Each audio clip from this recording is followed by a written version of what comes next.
Hello friends, मेरा नाम सुधा सरस्वती है। आज मैं वीडियो लेकर आई हूँ कि हिंदी से संबंधित है। यानी कि देखिए, आ से लेके अंक तक यानी जो स्वर शब्द होते हैं, आपको पता है कि हिंदी वर्णमाला में कुछ शब्द स्वर होते हैं और कुछ आपके व्यंजन होते हैं। ठीक है, तो इसी प्रकार से छोटा आ से लेके बड़ी अंक तक के जो शब्द होते हैं वो हमारे स्वर कहलाते हैं। तो उन्हीं के बारे में मैं आपको बताऊंगी, पूरा डिटेल में बताऊंगी, उनकी मात्राओं को बताऊंगी, किस तरीके से कहाँ यूज़ की जाती हैं, कौन सी मात्रा को इस्तेमाल करके किस तरीके के शब्द बनाए जाते हैं। अगर आपको मेरी वीडियो पसंद आए तो प्लीज़ लाइक ज़रूर करें। तो आपने मेरे थंबनेल्स भी देखे होंगे कि थंबनेल्स में मैं किस तरीके की वीडियो बनाती हूँ, सारी पढ़ाई से रिलेटेड होती हैं। अगर आपको उनसे कोई प्रॉब्लम होती है तो प्लीज़ आप कमेंट करके मुझे ज़रूर बताएं, ताकि मैं अपनी वीडियो में और सुधार ला सकूँ। अगर आपको मेरी वीडियो पसंद आती है तो प्लीज़ लाइक शेयर कमेंट करना ना भूलें। मेरे चैनल को सब्सक्राइब ज़रूर कर लें। तो वीडियो स्टार्ट करते हैं हम। अब मैं आपको सबसे पहले बता देती हूँ, देखिए क्या बोलते हैं हिंदी वर्णमाला। अब सबसे पहले ये समझिए आप, अब हिंदी वर्णमाला क्या होती है? जैसे कि हमारी इंग्लिश की अल्फ़ाबेट्स होते हैं, कहते हैं ना कि हम इंग्लिश की ABCD, तो ये भी एक तरीके से हिंदी की ABCD समझ सकते हैं आप इसको। ठीक है, तो देखिए सबसे पहले आप समझिए कि सबसे पहले हमारे स्वर समझिए। स्वर आप शब्द से ही समझ लीजिए कि स्वर क्या होता है।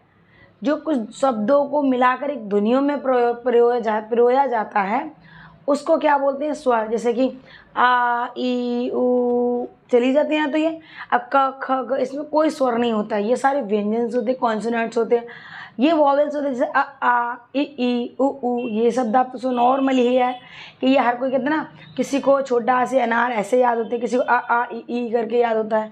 तो वो इस तरीके से क्या होता है, ये स्वर होते हैं। क्या होते हैं? क्योंकि इनमें ही आवाज़ निकलती है इनकी, और इन्हीं शब्दों की सिर्फ स्वर की ही मात्राएं होती हैं, अर्थात व्यंजन में मात्रा लगा के शब्दों को बनाया जाता है। ये चीज़ समझ सकते हैं आप कि व्यंजन हमारे का से लेके क्या तक व्यंजन होते हैं, तो उन व्यंजनों में इनकी स्वर की मात्रा, डंडा, ये सभी चीज़ें लगाकर हम उसको अच्छा मतलब नया रूप देते हैं, शब्दों का रूप देते हैं। ठीक है, वाक्य प्रयोग होते हैं हम। तो ये चीज़ें, बहुत सारी चीज़ें होती हैं, सब हिंदी वर्णमाला से ही होती हैं। जैसे इंग्लिश के सारे वर्ड्स हमारी A to Z सिर्फ 26 यानी 26 वर्ड से सारे लिखे जाते हैं। उसी तरीके से हमारे 53 वर्ड्स होते हैं। तो ये क्या अगर आप वहाँ करें तो इन शब्दों से क्या होता है कि इन सारे वर्ड से स्वर की मात्रा ली जाती है, व्यंजनों के शब्द लिए जाते हैं, उनको एक दूसरे में पिरोया जाता है। देखिए आप छोटा सा उदाहरण समझिए। अब ये देखिए, पहले का समझिए। का है, अगर हम इसमें से कोई व्यंजन उठाएंगे, खा लगाएंगे तो अलग शब्द हो जाएगा, गा लगाएं तो ये नहीं होगा। इसमें क्या हम स्वर की मात्रा लगाएंगे। जैसे हमने अगर डंडा लगाया तो का हो गया, मात्रा लगाई तो की हो गया।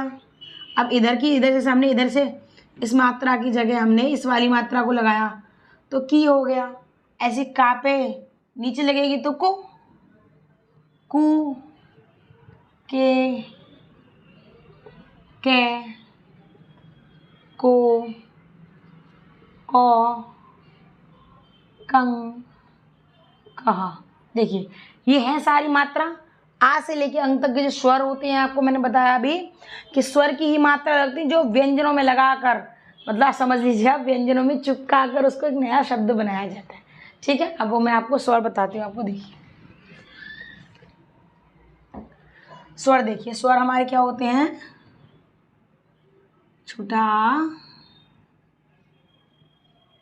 बड़ा आ, छोटी ई, बड़ी ई, छोटा ऊ, बड़ा ऊ, और आपका राशि ऋषि, छोटी ए, कब बड़ी ए, छोटा ओ, बड़ा औ,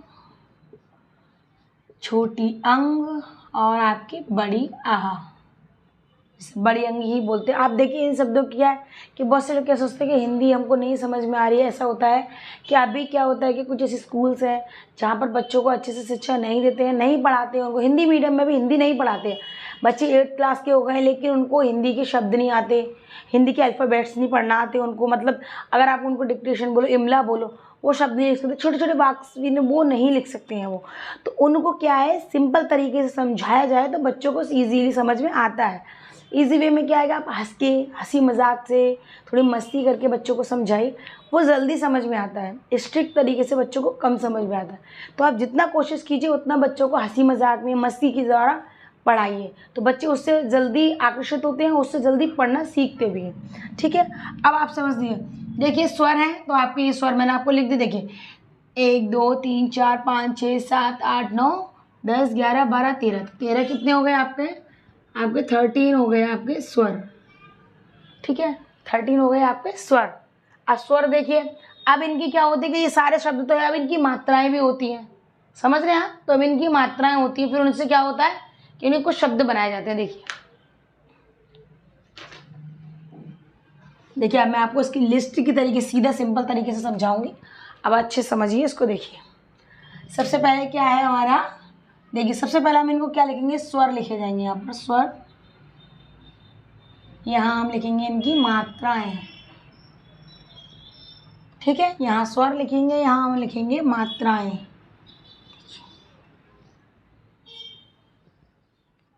और यहाँ 2 शब्द लिखेंगे, 2 शब्द। आप चाहे तो 4 लिख सकते हैं, 8 लिख सकते हैं, 10 लिख सकते हैं, जितना आप लिखना चाहो आप इजीली तरीके से लिख सकते हैं।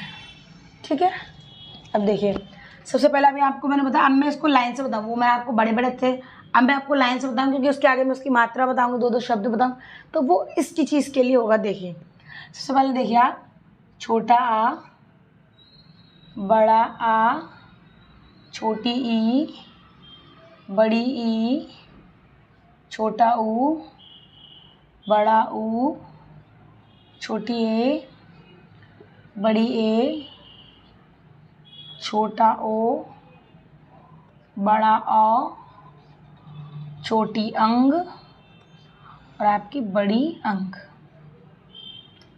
मैंने थोड़े छोटे वर्ड्स लिखे हैं, अगर आपको कोई दिक्कत हो रही तो आप इजी तरीके से देख सकते हैं। मैंने छोटे वर्ड इसलिए लिखे ताकि एक बार में ही सारी चीज़ें आ जाए इसमें। अब सबसे पहले देखिए हम छोटे आ का, देखिए आप कभी कि छोटे आ की कोई मात्रा तो होती नहीं है, चीज़ें आप अच्छे समझ सकते हैं कि छोटे आ की कोई मात्रा नहीं होती है, तो इजीली उसके लिए उससे हमें कोई दिक्कत नहीं होगी हमें। ठीक है, तो वो क्या है, सिर्फ सादा सिंपल रखे जाएंगे उसके लिए शब्द, तो उसके लिए सारे सिंपल शब्द रख दिए जाएंगे, तो उससे क्या होगा कि हमें कोई दिक्कत नहीं होगी। ऐसा करेंगे कि कोई मात्रा वगैरह नहीं होगी। अब देखिए बड़ा के लिए क्या होता है, इसका एक डंडा लगता है, ये चीज़ आप समझ सकते हैं कि छोटा आ से कोई दिक्कत नहीं होती है, लेकिन बड़ा आ होता है तो उसमें क्या कहते हैं, आप इसका डंडा लगा सकते हैं। ठीक है, क्योंकि बड़े आ के जो शब्द होते हैं उसमें क्या होता है, आपका डंडा लगता है।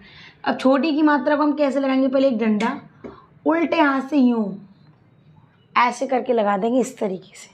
ठीक है, अब उसके बाद देखिए बड़ी की मात्रा किधर से लगती है, बड़ी की मात्रा शब्द इधर होगा तो उसमें इधर से लगाई जाएगी।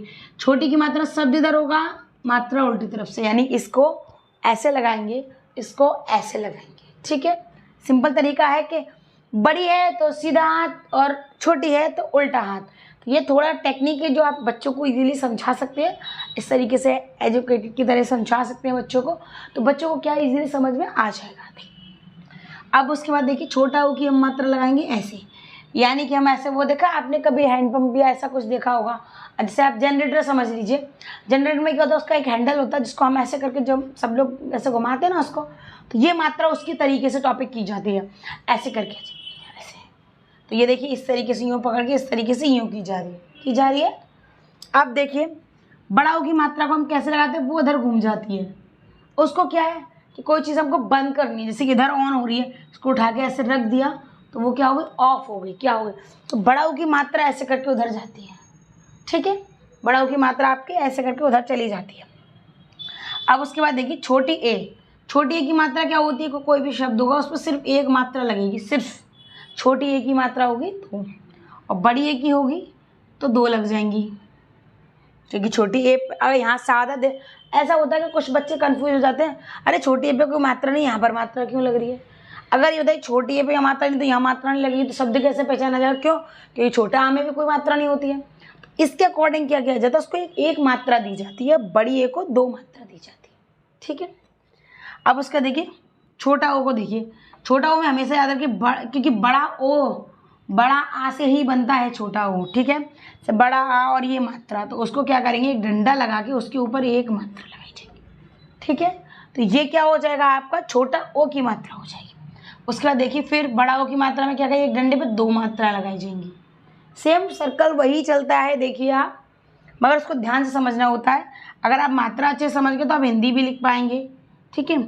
और ये आपकी बड़ी अंग, बड़ी अंग में क्या होता है, यहाँ कुछ शब्द लिखे जाते हैं, उसके पीछे बिंदी लगती है, यहाँ पर कोई शब्द लिखा जाएगा तो उसके ऊपर बिंदी लगती है। ये चीज़ आप समझिए।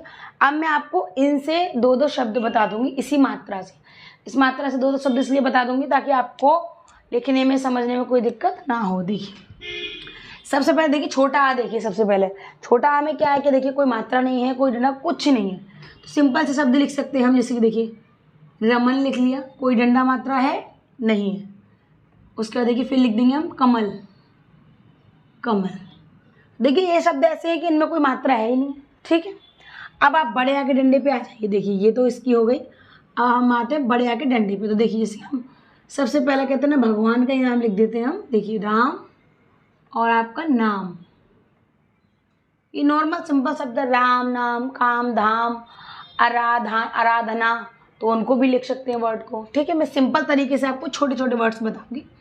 अब छोटी की मात्रा में देखिए मैंने आपको बताया छोटी की मात्रा पे कैसे लिखा जाएगा। देखिए जैसे हमने लिख दिया पिस, पिस कहते हैं ना ये चीज़ें पिस गई, तो पिस पा में आएगी छोटी की मात्रा। मैंने आपको बताया शब्द इधर होगा सीधे हाथ पे, लेकिन मात्रा उल्टे हाथ से ही चढ़ेगी, वो पहचान हो जाएगी छोटी इसकी, ठीक है। उसके बाद देखिए उसके बाद हम लिख सकते हैं ऋत, ऋत लिख सकते हैं, ऋतु भी लिख सकते हैं, उससे कोई दिक्कत नहीं। लेकिन जहाँ तक होगा ये मात्रा हमारी पहले शब्द पर ही आए तो ये शब्द इजीली बन सकता है, ठीक है। अब उसके बाद देखिए बड़ी इस पे, देखिए बड़ी इस पे, देखिए हम बड़ी इस पे लिख सकते हैं। जैसे किसी का नाम लिख दिया हमने प्रीति, ठीक है। देखिए बड़ी की मात्रा है, शब्द उल्टे हाथ पे, लेकिन मात्रा आपके सीधे हाथ पे, प्रीति। अब यहाँ पर हम दूसरा भी नाम लिख सकते हैं, गीत, गीत। किसी का नाम समझ लीजिए, संगीत समझ लीजिए, जो आप समझ सकते हैं वो समझ सकते हैं। अब हम इसके बाद आएंगे छोटा ऊ की मात्रा पे। मैंने आपको जैसे अभी आपको मैंने बता दिया है कि छोटा ऊ की मात्रा, तो छोटा ऊ की मात्रा क्या होती है कि इसको आप हैंडल की तरीके से घुमाएंगे। जैसे अभी मैंने आपको बताया कि जनरेटर का हैंडल घुमाते हैं ना, तो उसी आकार में जाएगी। तो देखिए इसके लिए क्या हम लिख सकते हैं, ऐसे लिख सकते हैं पुल, पुल की बात लिख सकते हैं पुल। अब देखिए पुल तो आपको पता ही है कि पुल हमारे ब्रिज जो होते हैं उनको हिंदी में तो पुल कहा जाता है, इंग्लिश में ब्रिज बोलते हैं, मगर हिंदी में उसको पुल कहा जाता है। और कुल का मतलब आप जानते हैं कि जोड़। कभी आप छोटे छोटे मैथ के सवाल में देते हैं ना कि 2 सेब थे, आपको 2 सेब और मिल गए, तो कुल बताओ कितने हो गए, तो कुल का मतलब जोड़ हो जाता है। तो इस तरीके से ये कुल हो गया। अब देखिए बड़ाऊ की मात्रा, देखिए बड़ाऊ की मात्रा हम देखिए सबसे पहले लिख सकते हैं सूरज, लिख सकते हैं, ठीक है। अब दूसरा शब्द भी हम कुछ और लिख सकते हैं, जैसे कि घूरना, घूरना। देखिए यहाँ मात्रा आ रही है, यहाँ पे आ रही है। जहाँ तक कोशिश करें अगर ऐसे कभी वर्ड्स लिखने को मिले तो उनका पहला शब्द ही मात्रा वाला होना चाहिए, क्योंकि पीछे वाले वर्ड से कोई मतलब नहीं होता। क्यों? सबसे पहला जो वर्ड होगा उसी मात्रा ही है। अब उसके बाद देखिए छोटी ए की मात्रा, ये रही छोटी ए की मात्रा। अब हम उसको कैसे लिखेंगे, देखिए आज छोटी ए की मात्रा से हम लिख सकते हैं रेल और मेल, ठीक है, रेल मेल, ये होगी छोटी ए की मात्रा। अब हम लिखेंगे बड़ी ए की मात्रा से, देखिए रैना और मैना। अब और भी शब्द लिख सकते हैं, छैना, सुनैना, इस तरीके से बहुत सारे वर्ड्स लिख सकते हैं। मैं सिर्फ आपको 2 बताए हैं ताकि आपको समझ में इजीली आ जाए, कि बच्चों को इजी समझ में आना ज़रूरी है। क्योंकि जब तक हिंदी के वर्ड्स ये चीज़ें नहीं आएंगी, बच्चों को मात्रा नहीं, तो बच्चे आगे चल के कोई हिंदी का कोई चीज़ लिख नहीं सकते, समझ नहीं सकते, पढ़ नहीं सकते। अब देखिए छोटा ओ की मात्रा ये रही। अब इससे शब्द बनाया जाएगा। देखिए इससे शब्द कैसे हम बनाएंगे, देखिए रोना, रोना और कोना, रोना कोना। भगोना भी लिख सकते हैं, भगोना हो जाएगा, वो भगोना करोगे तो आप थोड़ा वर्ड्स अटपटा हो जाएगा। अब देखिए अब हम क्या करें, बड़ा ओ की मात्रा लगाएंगे। देखिए इसमें बड़ा ओ की मात्रा देखिए कोआ, उसके बाद कौन लिख सकते हैं। बड़ा ओ की मात्रा तो दोनों पे ही आ रही है ना, तो इसलिए। अब देखिए अंग की बिंदी, देखिए अब अंग की बिंदी, देखिए तो अंग की बिंदी में क्या, देखिए जैसे रा और गा लगाए तो रग लिख रहा है। अगर हमने इसको बिंदी लगाई तो ये इसका रंग ही बदल जाएगा। क्या हो गया, रंग, क्या हो गया, रंग। आप ऐसे ही हम भा लिखेंगे और गा लिखेंगे, तो रंग भंग, रंग भंग मंग शंग। इस तरीके से आप वर्ड्स को और इजीली और बना सकते हैं। बहुत सारे वर्ड्स होते हैं, 3 वर्ड्स के होते हैं, 4 वर्ड्स के होते हैं, 5 वर्ड्स के भी होते हैं। तो ये मैंने आपको सिंपल तरीके से बताया कि जो आपको इजीली समझ में, कि ये आएंगे तब आपको बड़े वर्ड्स भी इजीली आ जाएंगे। अब लास्ट वाला देखिए आप, बड़ी अंक की बिंदी, जैसे कि देखिए अब ये लिखा है प्रात, क्या लिखा है? प्रात लिखा हुआ है। आपने इसको बिंदी लगा दी 2 इधर, तो क्या होगा? प्रातः। प्रातः माने होता है सुबह। इस तरीके से हम इसे लिख सकते हैं यहाँ पर आहा, तो यहाँ पर आहा। तो इस तरीके से ये आपके शब्द हैं, ये मात्राएं हैं, ये आपको बहुत इंपॉर्टेंट चीज़ है। ये चीज़ समझनी जरूरी। कहते हैं ना, लोगों को क्या लगता है कि ये चीज़ अरे ये तो हमको आती हैं यार, आपको आती है। जिसको नहीं आती उससे पूछिए कि उसको प्रॉब्लम कितनी होती है। क्यों? क्योंकि हर चीज़ इंग्लिश में लिखी नहीं होती है, कुछ हिंदी में भी लिखी होती है। और जब आपको हिंदी नहीं पढ़ना आएगी तो आप इंग्लिश कैसे पढ़ सकते हैं? और हिंदी तो आपको पता है हमारी मातृभाषा, और हिंदी इतनी इंपॉर्टेंट है कि आनी ज़रूरी है। इंग्लिश भी अपनी जगह बहुत इंपॉर्टेंट है कि वो भी समय पे आनी जरूरी है। कि आजकल हर जॉब के लिए लोग क्या करते हैं? इंग्लिश मांगते हैं। अगर आप हिंदी में बात करेंगे तो वो थोड़ा वो लगेगा, अरे नहीं ये तो कम पढ़ी लिखी है, वैसे सही समझने। लेकिन इंग्लिश को क्या है, वैल्यू लोगों ने ज़्यादा दे रखी है। ऐसी बात नहीं है, बात दोनों ही कॉम्पिटिटर होते हैं एक दूसरे के, कि हिंदी और इंग्लिश दोनों ही बहुत इंपॉर्टेंट शब्द होते हैं, सब्जेक्ट होते हैं जो आपको पढ़ना ज़रूरी है। कि आपका कोई क्वेश्चन आएगा, मैथ का सवाल आएगा, साइंस का कोई क्वेश्चन जीके का, तो वो सिर्फ 2 ही लैंग्वेज में आएगा, हिंदी में या इंग्लिश में। अगर कोई उर्दू में जानता है तो उसको उर्दू में भी आता है। इस तरह बहुत सारी लैंग्वेज आती हैं, लेकिन हिंदी और इंग्लिश में 2 में ज़रूर आता है। वो आएगा, मराठी लैंग्वेज में भी आता है, उर्दू में भी, बहुत सारे एग्जाम्स में कई लैंग्वेज आती है, लेकिन सबसे ज़्यादा हिंदी और इंग्लिश का बहुत ज़्यादा महत्वपूर्ण। अगर आपको मेरी वीडियो पसंद आए तो प्लीज़ लाइक शेयर कमेंट करना ना भूलें। मेरे चैनल को सब्सक्राइब ज़रूर कर लें। धन्यवाद।